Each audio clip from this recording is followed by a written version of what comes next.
Hey, call it a hot take, call it what you want. Here's 3 things I wish I would have known or somebody would have told me when I started getting into bourbon. One of the first things I think I really learned quickly is, everyone's got the stupid term FOMO or whatever, fear of missing out shit, of the, gotta have this bottle. When I started, this was the king, right, of the allocated. Try to find Blanton's. You gotta get it. It's in John Wick movies, whatever. It's in all kind of stuff. That's all you hear. That's all you see about that time. I could never find it, right? So I tried something I could find on the shelf, which is half the price, and was actually better once I got Blanton's. I was kind of disappointed because this was actually better. A shelfer was actually better, right? So it's interesting as you learn that. There will always be more bottles, right? So don't have that fear of missing out, right? I think that's one of the biggest things I think I learned. Like, oh my God, I'm never going to get that bottle. Maybe you get it and you're disappointed, right? Maybe you pay a bunch up for it and you're like, maybe you overpay for it.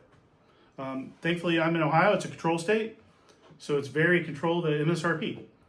Now, we don't get as much on certain things. Some things we get, like Weller, we get shit tons, right? It just depends. But that's just something, I think, a good lesson for everybody. Don't worry about it. Try other bottles. There are amazing other bottles out there. I'm sipping on right now. The Old Granddad. A lot of people shit on that stuff. But these new single barrels are killer, by the way. Yeah, and just try things, try different things, right? I think that's the second thing for me. The biggest thing I wish I would know is like, what do I like? And I think when I started bourbon, I was like, oh my God, I'm gonna get this bottle, and I'm gonna get this bottle. Oh, I'll try this bottle, right? Like, I want to try everything. Go to a bar and try a flight. Go to, talk to your buddies if they also do bourbon. Like, hey, trade samples, right? Give each other samples. Try different things. Try a flight somewhere. You might buy a bottle and you're like, it's okay. So maybe a bottle is $30 and you're like, shit, that's actually delicious. You buy a bottle that's $70 and it kind of sucked. Try it. Try it before you buy it if you can. I think that's the second biggest advice I wish someone would have told me. Instead of just going to the store and buying a bunch of things, just like, cool, I don't have one of those. I'm gonna grab that, I'm gonna grab that. And you realize that, well, it's average.